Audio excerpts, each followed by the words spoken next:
Hello guys, எல்லாருக்கும் வணக்கம். நான் தமிழா. ஸோ இந்த வீடியோவில் நம்ம பிசியில் எப்படி ஸ்க்ரீன் ரெக்கார்ட் பண்ணுறது அப்படிங்கிறத பார்க்க போகிறோம். ஸோ கரண்ட்டாக நான் வந்து பார்த்தீங்கன்னா இப்போ விண்டோஸ் 10 யூஸ் பண்ணிகிட்டு இருக்கேன். ஸோ அதனால் விண்டோஸ் 10ல் என்னென்ன பண்ண முடியும் அப்படிங்கிறத இன்றைக்கி வீடியோவில் பார்க்கலாம். அண்ட் சேம் திங் இது வந்து விண்டோஸ் 11க்கும் பொருந்தும். விண்டோஸ் 10க்கு யூஸ் பண்ணுறது விண்டோஸ் 11க்கு யூஸ் பண்ண முடியாது அப்படின்லாம் கிடையாது. ஸோ விண்டோஸ் 11க்கும் அது ஒர்க் ஆகும். ஸோ இந்த வீடியோ வந்து ரொம்பவே ஹெல்ப்ஃபுல்லாக இருக்கும். மறக்காமல் நம்ம சேனலை சப்ஸ்கிரைப் பண்ணிக்கோங்க. ஓகே, ஃபர்ஸ்ட் நம்ம டிஃபால்ட்டாக நம்மளுடைய சிஸ்டம்லேயே ஸ்க்ரீன் ரெக்கார்ட் பண்ணுறதுக்கு நிறைய ஆப்ஷன் வந்து பார்த்தீங்கன்னா விண்டோஸ் 10ல இருக்கு. ஸோ அதை வந்து நம்ம எப்படி யூஸ் பண்ணுறது அப்படிங்கிறத பார்க்கலாம். ஃபர்ஸ்ட் நான் என்னுடைய செட்டிங்ஸ் போயிடுறேன். செட்டிங்ஸில் வந்து பார்த்தீங்க அப்படின்னா கேமிங் அப்படின்னு சொல்லி ஒரு செக்ஷன் இருக்குது. ஸோ அந்த செக்ஷனை ஓப்பன் பண்ணிக்கிறேன். ஸோ இதில் வந்து பார்த்தீங்கன்னா எக்ஸ்பாக்ஸ் கேம் பார் அப்படின்னு சொல்லி ஒரு ஆப்ஷன் இருக்குது. ஸோ இது வந்து டிசேபிள் இருந்துச்சுன்னா மறக்காமல் எனபிள் பண்ணிக்கோங்க. ஸோ இது எனபிள் பண்ணுறதன் மூலிமா உங்களுடைய ஸ்க்ரீன் ரெக்கார்ட் பண்ணிக்க முடியும். எப்படி அப்படின்னா, ஸோ உங்களுடைய கீபோர்டில் நீங்கள் இதை எனபிள் பண்ணதுக்கப்புறம் ஸோ உங்கள் கீபோர்டில் விண்டோஸ் +G அப்படிங்கிறத ப்ரெஸ் பண்ணிங்கன்னா ஸோ இந்த மாதிரி ஒரு பாப்பப் வரும். ஸோ இந்த பாப்பப்பை யூஸ் பண்ணிவிட்டு உங்களால் ஸ்க்ரீன் ரெக்கார்ட் பண்ணிக்க முடியும். ஸோ இந்த பாப்பப்பில் வந்து பார்த்தீங்கன்னா ஸ்க்ரீன் ரெக்கார்ட் பண்ணுறதுக்கான ஆப்ஷன்ஸ் வந்து கொடுக்குறாங்க. ஸ்டார்ட் ரெக்கார்டிங் அப்படிங்கிறத கொடுத்துட்டேன் அப்படின்னா ஆட்டோமேட்டிக்காக என்னோட ஸ்க்ரீன் வந்து பார்த்தீங்கன்னா ரெக்கார்ட் ஆக ஆரம்பிச்சிடும். ஸோ உங்களால் ஸ்க்ரீன்ஷாட்லாம் எடுத்துக்க முடியும். ஸோ ஆடியோ எல்லாமே வந்து பார்த்தீங்கன்னா உங்களால் கண்ட்ரோல் பண்ணிக்க முடியும். ஸோ இந்த மாதிரி நிறைய ஃபீச்சர்ஸ் வந்து கொடுக்குறாங்க.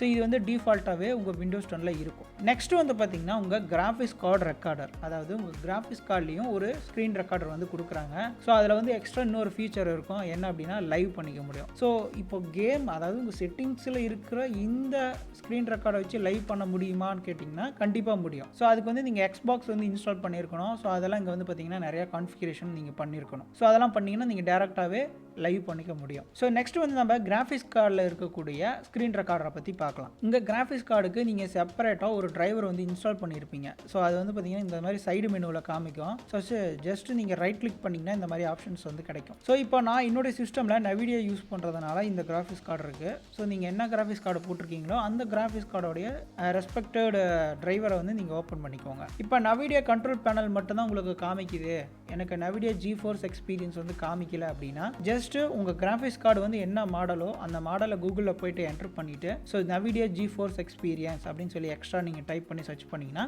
ஸோ அந்த டிரைவரை வந்து நீங்கள் டவுன் பண்ணிக்கலாம். ஸோ டவுன் பண்ணி இன்ஸ்டால் பண்ணிக்கோங்க. இன்ஸ்டால் பண்ணி முடிச்சதுக்கப்புறம் உங்களுக்கு இதே மாதிரி எனக்கு எப்படி இங்கே ஷோ ஆகுதோ அதே மாதிரி காமிக்கும். ஜஸ்ட் அதை கிளிக் பண்ணிக்கோங்க.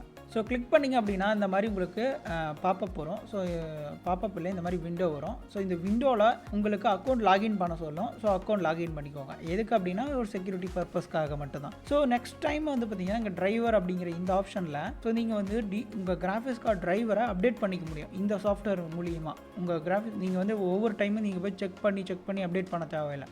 ஸோ இந்த டிரைவர் நீங்கள் இன்ஸ்டால் பண்ணிட்டீங்கன்னா ஆட்டோமேட்டிக்காக இதுவே நீங்கள் செக் பண்ணி அப்டேட் பண்ணிக்கலாம். ஸோ நீங்கள் அதுக்காக வெப்சைட் போகணும், நீங்கள் டவுன் பண்ணணும், இன்ஸ்டால் பண்ணணும், அந்த மாதிரி தேவையில்லை. இங்கே நீங்கள் எல்லாமே பண்ணிக்க முடியும். ஸோ இங்கே வந்து பார்த்தீங்கன்னா செட்டிங்ஸ் அப்படின்னு சொல்லி ஒரு ஆப்ஷன் இருக்குது. இந்த செட்டிங்ஸ் அப்படிங்கிற இந்த ஆப்ஷனை கிளிக் பண்ணி இந்த மாதிரி நிறைய ஆப்ஷன்ஸ் வரும். ஸோ இதில் வந்து மெயினாக நீங்கள் பார்க்க வேண்டியது இந்த ஃபியூச்சர் செக்ஷன் தான். இந்த ஃபியூச்சர் செக்ஷனில் இன் கேம் ஓவர்லே அப்படிங்கிற இந்த ஆப்ஷன் வந்து கண்டிப்பாக இருக்கணும். ஸோ இது எக்ஸ்பெண்ட் பண்ணால் எல்லாமே டிக்கில் இருக்கணும். ஸோ இது எல்லாமே டிக்கில் இருந்தால் மட்டும்தான் உங்களுடைய இந்த கிராஃபிக்ஸ் கார்டில் இருக்கக்கூடிய ஸ்க்ரீன் ரெக்கார்டரை நீங்கள் யூஸ் பண்ண முடியும். இப்போது நான் வந்து எப்படி இதை யூஸ் பண்ணுறேன் அப்படின்னா, ஸோ டிஃபால்ட்டாக ஒரு ஷார்ட்கட் கீ இருக்குது. அது என்னென்னா Alt+Z.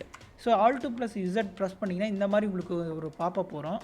ஸோ இந்த பாப்பப்பை யூஸ் பண்ணிவிட்டு இதில் நீங்கள் ஸ்க்ரீன் ரெக்கார்ட் பண்ணிக்க முடியும். எல்லாமே பண்ணிக்க முடியும். ஸ்க்ரீன்ஷாட் எடுத்துக்க முடியும் அண்ட் கேம் ரெக்கார்டிங் பண்ணிக்க முடியும். எல்லாமே பண்ணிக்க முடியும். ஸோ ரொம்பவே குவாலிட்டியாகவும் நீங்கள் பண்ணிக்கலாம். இது எப்படி பண்ணுறது அப்படின்னா, ஜஸ்ட்டு இது நீங்கள் செட்டிங்ஸ் போயிட்டு வீடியோ கேப்சர் அப்படின்னு சொல்லி இருக்கும். ஸோ இங்கே வந்துட்டு நீங்கள் செட் பண்ணிக்கலாம். ஸோ எவ்வளோ எஃப்பிஎஸ்ஸில் உங்களுக்கு வேணும், பிட்ரேட் வந்து இருக்கணும் அப்படிங்கிறது எல்லாமே நீங்கள் இங்கே செட் பண்ணிக்க முடியும். ஸோ செட் பண்ணிட்டீங்க அப்படின்னா அவ்வளோ குவாலிட்டியாக உங்களால் வந்து வீடியோ ரெக்கார்ட் பண்ணிக்க முடியும். ஸோ இந்த ஜிஃபோர்ஸோடைய டிஃபால்ட்டு ஸ்க்ரீன் ரெக்கார்டர். எனக்கு இது ரெண்டுமே இல்லை. என்னோடய விண்டோஸ் 10ல் டிஃபால்ட்டு ஸ்க்ரீன் ரெக்கார்டரும் இல்லை, கிராஃபிக்ஸ் கார்டும் இல்லை. கிராஃபிக்ஸ் கார்டில் இருக்குது, பட் ஆனால் இந்த ஃபீச்சர் எனபிள் இல்லை அப்படிங்கிறவங்களுக்கு நெக்ஸ்ட்டு நம்ம வந்து பார்க்கலாம். ஜஸ்ட் நீங்கள் உங்கள் ப்ரௌசர் போய்க்கோங்க. ஸோ ப்ரௌசரில் போயிட்டு ஃபர்ஸ்ட் நம்ம இன்றைக்கி நான் சஜஷன் பண்ண போகிறது OBS. ஸோ இந்த OBS சாஃப்ட்வேர் வந்து பார்த்திங்க அப்படின்னா ஓப்பன் சோர்ஸ் தான். ஸோ நீங்கள் இதுக்கு வந்து பெய்ட் பண்ணுமா அப்படின்னா கண்டிப்பாக தேவையில்லை. நீங்கள் எதுவுமே பெய்ட் பண்ண தேவையில்லை, ஃப்ரீயாகவே யூஸ் பண்ணிக்கலாம். ஸோ இதில் வந்து லைவும் பண்ணிக்கலாம், ஸ்க்ரீன் ரெக்கார்ட் பண்ணிக்கலாம், உங்களால் எல்லாமே பண்ணிக்க முடியும். ஸோ இதுக்கு ஜஸ்ட்டு நீங்கள் கொஞ்சம் இதை பற்றி நீங்கள் தெரிஞ்சுக்கணும், OBS வந்து எப்படி யூஸ் பண்ணுறது அப்படிங்கிறது எல்லாமே. ஸோ இது வந்து ஒரு பெஸ்ட் ஆப்ஷன் நான் சொல்லுவேன். ஓகே, நெக்ஸ்ட்டு வந்து பார்த்திங்கன்னா ஸ்ட்ரீமிங் லேப்ஸ். ஸோ இது வந்து பார்த்திங்கன்னா இது வந்து ஒரு பெய்டு டூல் தான். இது வந்து ஆக்சுவலி இது வந்து ஃப்ரீ தான். அதாவது ஒரு சில ஃபியூச்சர்ஸ்லாம் வந்து நீங்கள் பெய்ட் பண்ணுற மாதிரி இருக்கும். நீங்கள் ஃப்ரீயாகவும் யூஸ் பண்ணிக்கலாம். இல்லைங்க. எனக்கு வந்து ஓபிஎஸ் வந்து யூஸ் பண்ணாவும் எனக்கு ரொம்ப ஹீட் ஆகுது, ரொம்ப லேக் அடிக்குது சிஸ்டமு, ரொம்ப ஸ்லோ ஆகுது. ஸ்ட்ரீம்லேப் யூஸ் பண்ணாலும் அதே சேம் ப்ராப்ளம் வருது.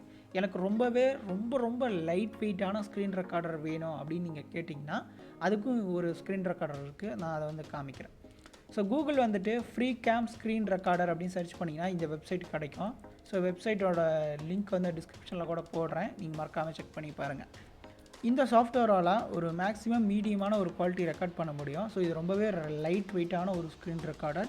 ஸோ இது வந்து நீங்கள் யூஸ் பண்ணி ஸ்க்ரீன் ரெக்கார்ட் பண்ணிக்க முடியும். ஓகே கைஸ், இந்த வீடியோவில் எப்படி ஸ்க்ரீன் ரெக்கார்ட் பண்ணுறது அப்படிங்கிறத பார்த்தோம். என்னென்ன சாஃப்ட்வேர்ஸ் வந்து யூஸ் பண்ணி ஸ்க்ரீன் ரெக்கார்ட் பண்ணலாம் அப்படிங்கிறத பார்த்தோம். இந்த வீடியோ உங்களுக்கு பிடிச்சிருந்தா மறக்காமல் லைக் பண்ணி எனக்கு சப்ஸ்கிரைப் பண்ணிக்கோங்க. தேங்க்யூ ஃபார் வாட்சிங். Bye bye. I am Tamizha.